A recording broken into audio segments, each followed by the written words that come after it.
नमस्कार दोस्तों, स्वागत है आपका के न्यूज़ 24/7 में। तो चलिए देखते हैं आज की headlines. Cyclone likely to hit in Odisha, West Bengal coast on October 23rd, warns IMD. The first tropical storm of the post-monsoon season is expected to develop over the Bay of Bengal by 23rd October, according to Indian Meteorological Department on Sunday. An upper air cyclonic circulation over the central Andaman Sea had moved to northern Andaman Sea on Sunday. Under its influence, a low pressure area is likely to form over the east central Bay of Bengal and adjoining North Andaman Sea within the next 24 hours. IMD Director General Dr. Mridunjay Mahapatra stated that the system is expected to move west-northwestward and intensify into depression by the morning of 22 October and further into a cyclonic storm the following day over the east central Bay of Bengal. Thereafter, it is likely to move northwestward and reach the northwest Bay of Bengal off the Odisha-West Bengal coast by the morning of 24 October. He added that the storm may intensify into a severe cyclonic with wind speed reaching up to 120 km per hour. Regarding the potential landfall, Dr. Mahapatra said that more details would become clear after a low pressure area formed and straightened into a depression. Odisha is expected to experience rain and gusty winds between 23rd and 25th October. The IMD predict light to moderate rainfall at most places with heavy shower 70 mm to 110 mm at isolated locations in Odisha on 23rd October. On 24 and 25th October, heavy to very heavy rainfall is likely to at a few locations with extremely heavy rainfall up to 210 mm expected in some areas. The National Weather Agency also warned of squally winds with speeds of 40 to 50 km per hour, gusting up to 60 km per hour along and off the Odisha-West Bengal coast starting from the evening of 23rd October. From the night of 24 October into the next morning, the region is likely to experience gale force winds of 100 to 110 km per hour, gusting up to 120 km per hour. Sea condition will remain rough along the Odisha-West Bengal coast from 23rd to 25th October. Fishermen have been advised to return to the coast by 21st October. Meanwhile, the director of the Bhubaneswar Meteorological Center, Manorama Mahanti, said that they are closely monitoring the developing system. Odisha, which is prone to natural calamities, has a long history of being struck by cyclones originating in the Bay of Bengal. The 1999 super cyclone, which hit the state on 29 October, left a devastating impact still fresh in memory. More recently, cyclones like Cyclone 2013, Hudhud 2014, and Titli 2018 occurred in October, while Fani, a cyclone in May 2019, severely affected Puri and Bhubaneswar. Cyclone alert for Odisha, West Bengal and Andhra Pradesh. Landfall likely on October 24. A low pressure area is expected to form over the east central Bay of Bengal and adjoining North Andaman Sea within the next 24 hours, according to the Indian Meteorological Department IMD. The IMD predicted that the system is likely to move west-northwestward and intensify into depression by morning of October 22, 2024. It is further expected to straighten into a cyclonic storm by October 23rd over the east central Bay of Bengal. Following this, the system is likely to move northwestward and reach the northwest Bay of Bengal of the Odisha-West Bengal coast by the morning of October 24. Under its influence, the coastal region of Odisha and West Bengal are likely to witness heavy rainfall from October 23rd to 25th. IMD has advised fishermen to return to shore by October 21 as a precautionary measure. IMD Director General Mridunjay Mahapatra stated that the system is expected to intensify into severe cyclonic storm. Parts of Odisha are likely to experience heavy to very heavy rainfall starting from October 23rd, with some coastal areas possibly receiving 20 cm of rainfall on October 24 to 25. Rainfall intensify could increase to between 20 to 30 cm, with some areas receiving more than 30 cm. However, the IMD has not yet made any prediction about the storm landfall location or its exact intensify. Additionally, light to moderate rainfall is expected in parts of West Bengal and Andhra Pradesh. Squally winds reaching speed of 40 to 50 km gusting up to 60 km per hour are likely to start on the evening of October 23 along the Odisha-West Bengal coast. These wind speeds are expected to increase to 100 to 110 km per hour with gusts up to 120 km per hour from the night of October 24 to the morning of October 25. Authorities have been urged to closely monitor the situation and take precautionary measures to minimize the potential impact on coastal areas. The IMD had suggested that residents and local authorities in the affected regions stay alert, avoid unnecessary travel, and ensure safety measures are in place. Fishermen have been advised to refrain from venturing into the sea as conditions are expected to worsen over the coming days.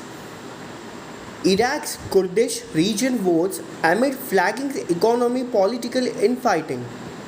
Residents of Iraq's semi-autonomous northern Kurdish region went to the polls in low-awaited parliamentary elections Sunday under the shadow of ongoing rivalries, economic instability, and unresolved disputes with Baghdad. The primary competitors are the two dominant Kurdish parties, the Kurdistan Democratic Party and the Patriotic Union of Kurdistan.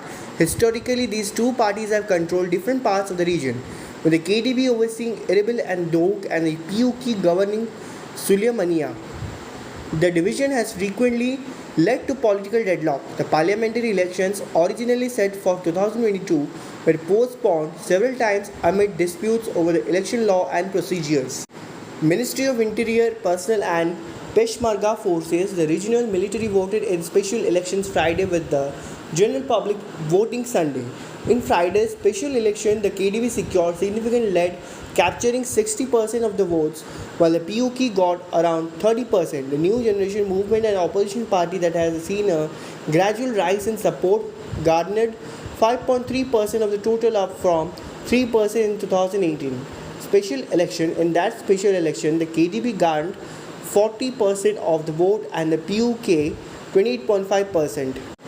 While New Generation's appeal continues to grow, particularly among younger voters frustrated with the traditional political system, it still faces significant challenges in competing with the well-established dominance of the KDP and PUK. The region's economic struggles are voters' primary concern. Despite its oil wealth, the Kurdish region faces significant economic issues, including delayed payment of salaries to civil servants, fluctuating oil prices, and budget cuts from Baghdad. The public is deeply satisfied with the economy and lack of opportunities, and many blame political leaders for mismanagement. People want to have electricity and get paid their salary on time and to have more jobs. This is all they want, said Ghazi Nazi, who went to the polls in Erbil.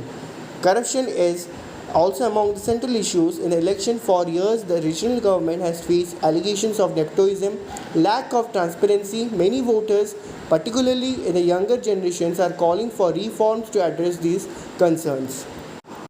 Haryana, first state to clear Dalit sub-quotas.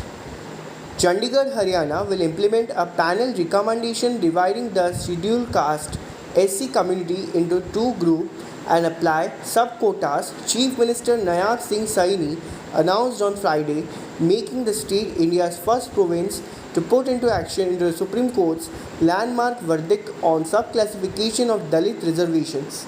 In August, before the assembly election, the Haryana SC Commission had recommended sub-classifying the Dalit communities into two categories: deprived scheduled caste DSC, comprising 36 groups such as Balmikis, Dhankars, Mazahid Sikhs and Khatiks, and other scheduled caste OSC comprising castes such as Chamar, Jatia Chamar, Raigar, Ramdasi, Ravidasi, and Jataf. On Friday, Saini announced that the first meeting of the state cabinet had approved the proposal. Abu Dhabi to host second relief aid collection drive for Lebanon on October 22. Abu Dhabi will host the second event to collect relief aid for Lebanon on Tuesday, October 22, in Hall Number 1 at the Abu Dhabi National Exhibition Centre, ADNEC, from 3rd. This is in continuation of the UAE Stands with Lebanon campaign and under the directives of Sheikh Hamdan bin Zayed AI Nahyan rulers, representative in the AI Dhafra region and chairman of the Emirates Red Crescent. The ERC will organize this event. The campaign was launched on October 8 as per the directive of Sheikh Mohammed bin Zayed Al Nahyan, UAE President, with follow-up from Sheikh Mansour bin Zayed Al Nahyan, Vice President and Deputy Prime Minister of UAE and Chairman of the Presidential Court, and under the supervision of Sheikh Tayyib bin Mohammed bin Zayed Al Nahyan, Deputy Chairman of the Presidential Court for Development and Fallen Heroes. Affairs and Chairman of the International Humanitarian and Philanthropic Council. Dr. Amdam bin Musallam AI Mazroi, Chairman of the Board of Directors of the ERC, stressed the pioneering global humanitarian role of the UAE in speedily responding to critical disaster and conflict situations. He added the UAE continues its humanitarian charitable work in various countries around the world with a view to ensure security and stability. This is based on the great legacy left behind by the founder, the late Sheikh Zayed bin Sultan AI Nayan. Odisha tribal woman sends PM Modi rupees 100 to convey thanks.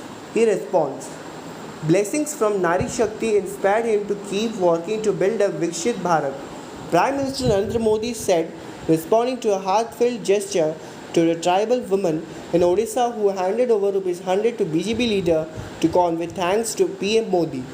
PM Modi's reaction came after BJP Vice President Vajan Jai Panda's post on X, in which he shared that during the party's membership drive in Odisha, Sundargarh district, on Friday he met the tribal woman who insisted on giving the money to Panda to convey thanks to PM for his efforts. This Adivasi lady insists on giving me rupees 100 to convey thanks to PM Narendra Modi. She brushed aside by demurrals and explanation that it wasn't necessary and simply would not take no for an answer until I finally relented. The five-time MP said in his post, sharing pictures. This is a reflection of the transformation that Odisha and Bharat is experiencing, he added. PM Modi responded in a post on X, very touched by this affection. I bow to our Nari Shakti for always blessing me. Their blessings inspire me to keep working, build a Vikshit Bharat. Notably, the BJP ended the 24-year-old rule of Naveen Patnaik-led Biju Janata Dal BJD in Odisha after securing 78 seats in the 147-seat assembly in the 2024 state election held simultaneously with Lok Sabha polls. ऐसे ही और news को जानने के लिए जुड़े रहिए के news 24/7 के साथ.